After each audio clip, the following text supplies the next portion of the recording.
Bonjour les amis. Alors ce matin, je reviens encore pour nous exhorter sur la parole de Dieu. Et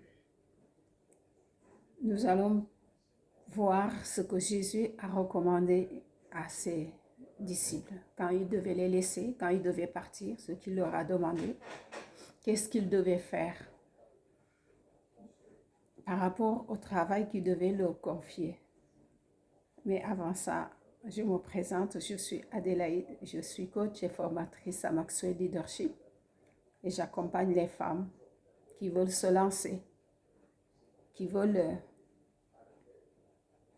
bâtir ou accomplir la mission que Dieu leur a confiée. Donc, si vous êtes dans le cas, n'hésitez pas à liker, n'hésitez pas à me contacter. Alors, ce matin, nous allons voir ce que Jésus a recommandé ses disciples avant de partir. Je vais prier. Oui, Seigneur, je te remercie pour ce temps que tu m'as donné encore pour exhorter tes enfants, pour nous exhorter, pour que nous puissions vraiment marcher dans ce que toi, tu as prévu pour nous et non ce que nous voulons. Je te remercie parce qu'à cet instant, tu vas toucher le cœur de chacun. Tu vas ouvrir notre intelligence pour que nous puissions comprendre ce que tu attends de nous. Je veux aussi, Seigneur, te laisser, cet esprit, te laisser toute la place pour que tu nous guides et tu nous canalises et que tu nous parles à travers de ta parole. Amen. Alors, dans Acte 1, la promesse de l'Esprit. Or, un jour qu'il prenait le repas avec eux, il leur recommanda de ne pas quitter Jérusalem, mais d'y attendre ce que son Père leur accordé, le don qu'il leur avait promis. C'est le don que je vous ai annoncé, leur dit-il, car Jean a baptisé dans l'eau, mais vous, c'est dans le Saint-Esprit que vous serez baptisés dans peu de jours. Comme ils étaient réunis autour de lui, ils lui demandèrent, Seigneur, est-ce dans ce moment-là que tu rendras le royaume à Israël? Il leur répondit, il ne vous appartient pas de connaître le temps, les moments que le Père a fixés dans sa propre autorité. Mais le Saint-Esprit descendra sur vous. Vous recevrez la puissance et vous serez mes témoins. C'est la parole de Dieu. Vous serez mes témoins à Jérusalem, chez eux,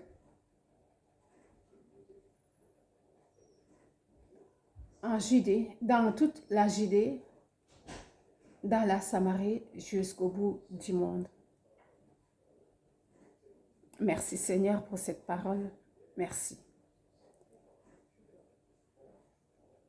Le Seigneur Jésus savait que maintenant, c'est le temps de partir. Son temps est arrivé vraiment de se séparer maintenant de ceux qu'il avait choisis. Il était avec eux pendant 3 ans. Il les enseignait jour et nuit. Ils passaient leur temps ensemble. S'ils avaient une difficulté, quelque chose qu'ils n'arrivaient pas à régler, ils venaient le voir et il leur disait, voilà ce que vous allez faire. Ou il les aidait tout de suite, il dit, ben, fais ça et tu le fais. Mais maintenant, il devait partir. Il savait que il y avait tant de difficultés autour d'eux. Il y a beaucoup de choses. Il savait que ces gens-là aussi étaient prêts pour accomplir la mission qu'il leur a demandée. Il savait qu'ils étaient prêts, ils avaient tout laissé et qu'ils avaient un cœur disposé pour recevoir ce qu'il avait pour eux. Mais il leur dit, ne vous précipitez pas. Je vais partir. Mais pour l'instant, ne faites rien. Et ça nous arrive des fois. de vouloir commencer parce qu'on a reçu une révélation, parce qu'on a reçu une parole et nous voulons nous lancer et nous voulons faire les choses. Est-ce qu'on a pris le temps de voir si le temps est arrivé de faire cette chose-là? Si on est équipé pour commencer, parce que voilà. Mais des fois aussi, c'est bien de faire des expériences parce que ça nous permet de découvrir que, ah non, ce n'était pas ce que je devais faire. Même si les autres ont dit, non, tu es sûr, tu vas faire ça. Tu expérimentes. Mais eux, il a vu qu'ils ont déjà expérimenté. Pendant qu'il était avec eux, ils ont fait plein de choses qu'ils ne devaient pas faire. L'esprit est bien disposé, mais la chair est faible. Il leur dit, attendez. Il leur recommanda de ne pas quitter Jérusalem, déjà de rester dans cet endroit et d'attendre que son père leur accorde le don qu'il leur avait promis, que le père leur remplit de sa capacité, que le père leur accorde la même intelligence, la même sagesse pour pouvoir rencontrer les personnes qu'ils doivent rencontrer, pour pouvoir faire le travail qu'ils doivent faire. Ne quittez pas, restez à l'endroit où vous êtes et attendez ce que je vous ai promis. Le don que je vous ai annoncé, leur dit-il, car Jean a baptisé de l'eau, mais vous, c'est dans le Saint-Esprit que vous serez baptisés dans peu de jours. Il remet les choses. Le don là, c'est quoi, Seigneur? Est-ce que tu vas nous donner, je ne sais pas, beaucoup d'argent? Est-ce que tu vas nous donner de la richesse? Est-ce que tu vas nous donner ça? Les gens vont... Quel est ce don que tu es en train de nous dire? Attendez, ne vous précipitez pas. Ce que j'ai promis, ce que le Père a promis, c'est plus important que tout ce que vous êtes en train de dire. C'est le don de l'Esprit. Jusque-là, Jean a baptisé les gens pour qu'ils puissent être pardonnés, pour qu'ils puissent être lavés de leurs péchés, pour qu'ils puissent s'approcher de moi.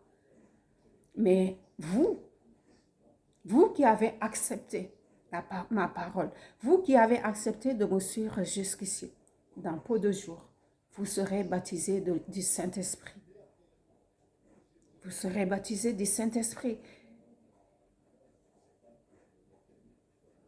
Le Saint-Esprit, c'est ce qui est le plus important dans la vie d'un chrétien.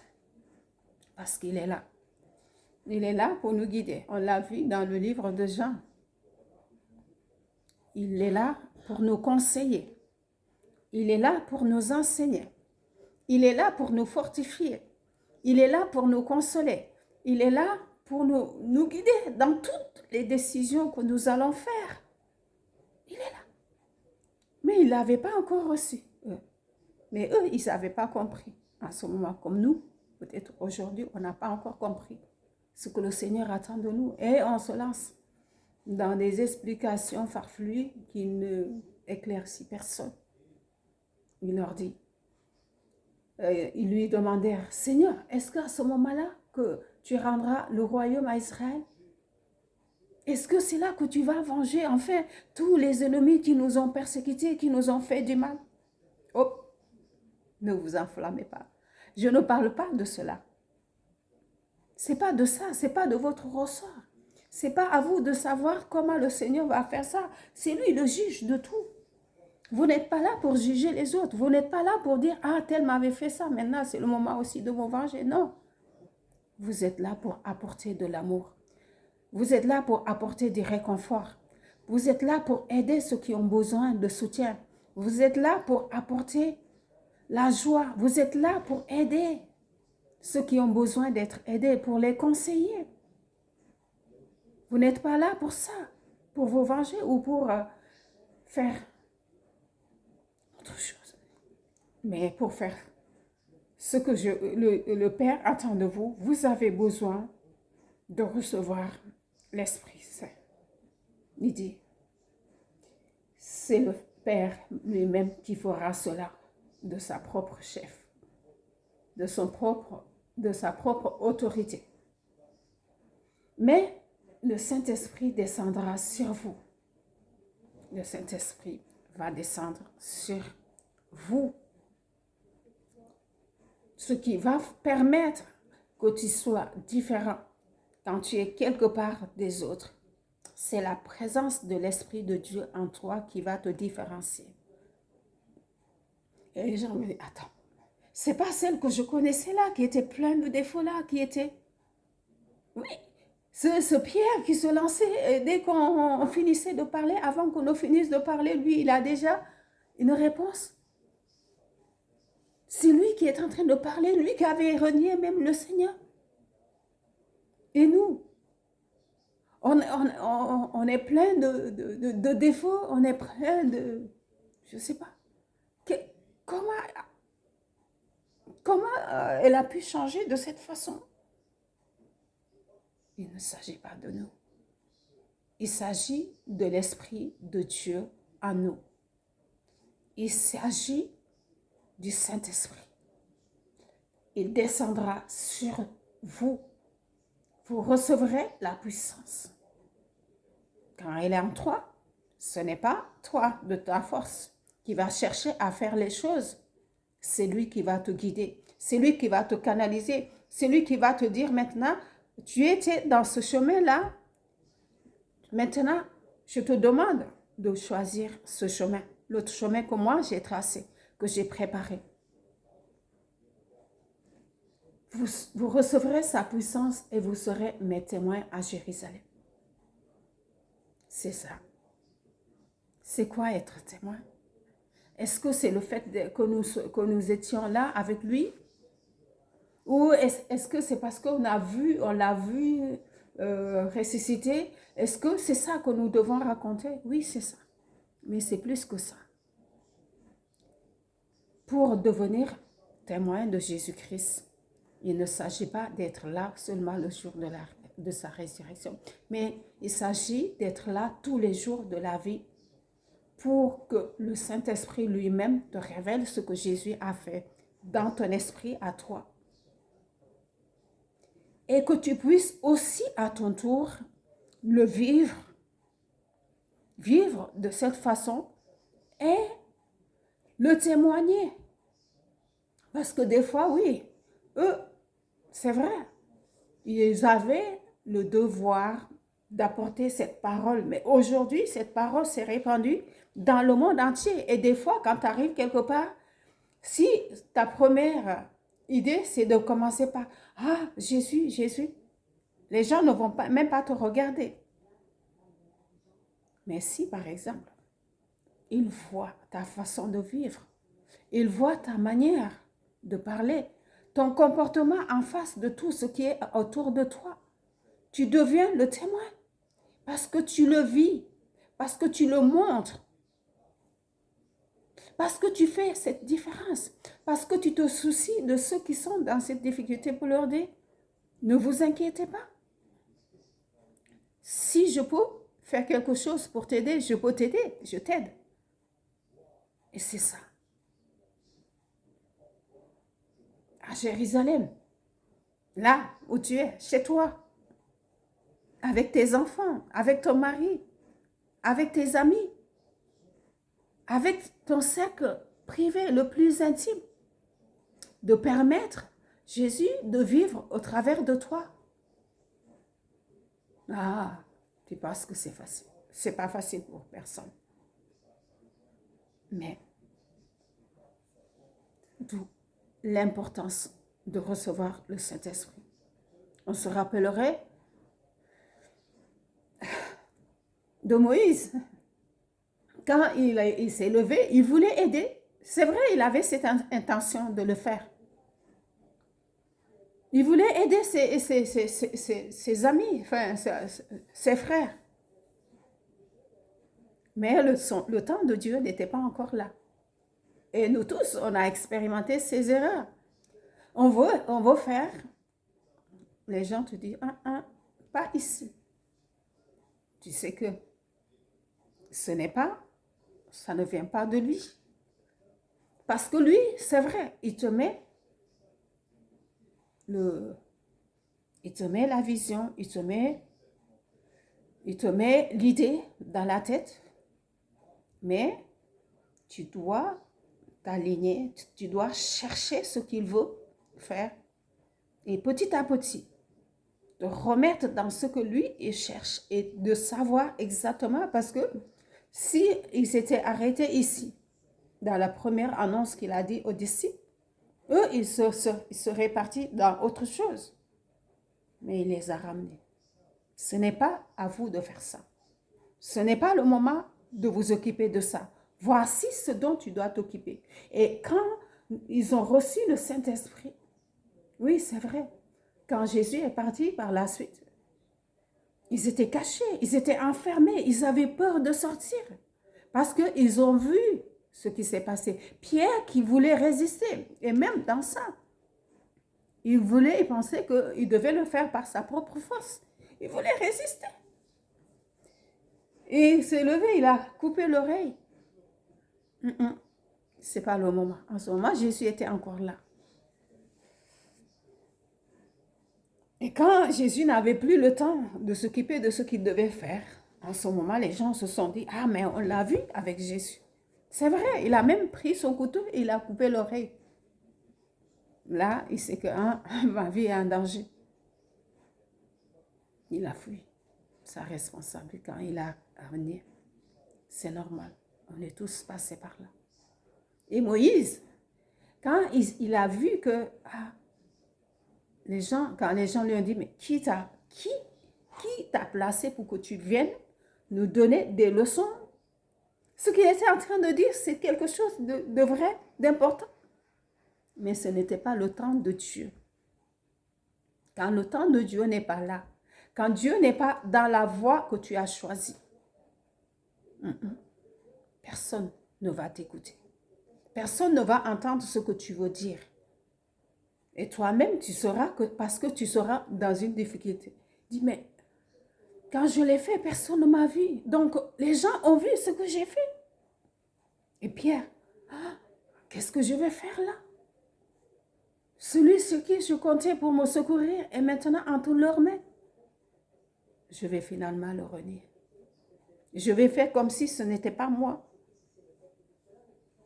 Jésus a compris cela. Parce que l'Esprit de Dieu n'était pas encore là. Nous tous, on s'était mis dans des difficultés qu'on ne savait même pas. À tel point qu'on s'est dit, on va retourner nous cacher. J'ai plus envie qu'on me regarde dans l'état où j'étais, dans mon imperfection, dans ma façon de parler aux gens, dans ma façon d'être avec les autres. Non, il y a quelque chose qui me manque. Je retourne. J'attends son temps. Et quand son temps arrive, quand c'est lui qui dirige les choses, on ne va même pas lutter pour que les choses se passent. On ne va même pas nous bagarrer, on n'a même pas à discuter avec qui que ce soit, quel que soit ce qui se passe autour de nous. Parce que le même Pierre,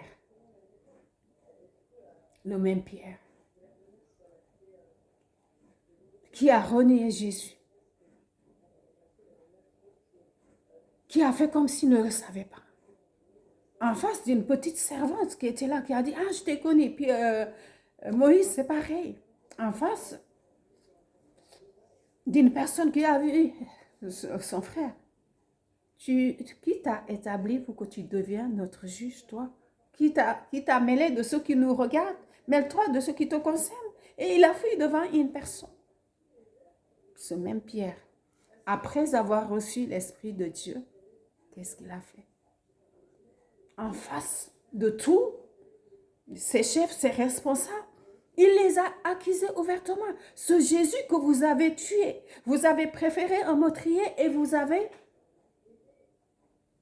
libéré un meurtrier et vous avez condamné le juste.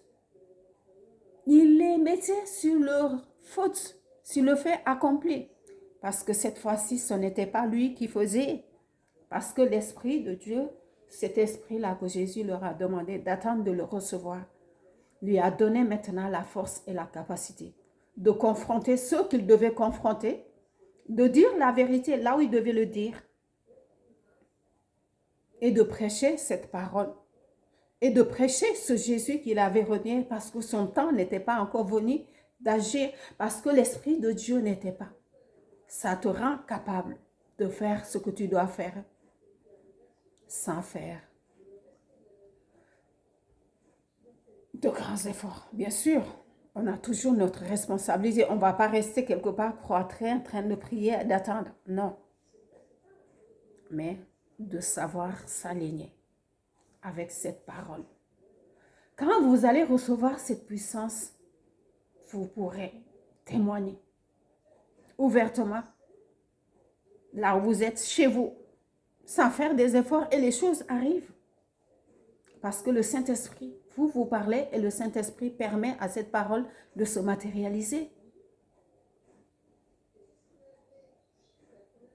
Chez vous, avec vos enfants, avec vos frères et sœurs, dans votre travail, en Samarie, et partout où vous serez, où l'Esprit vous amènerait pour que vous puissiez parler. Ça dépendra des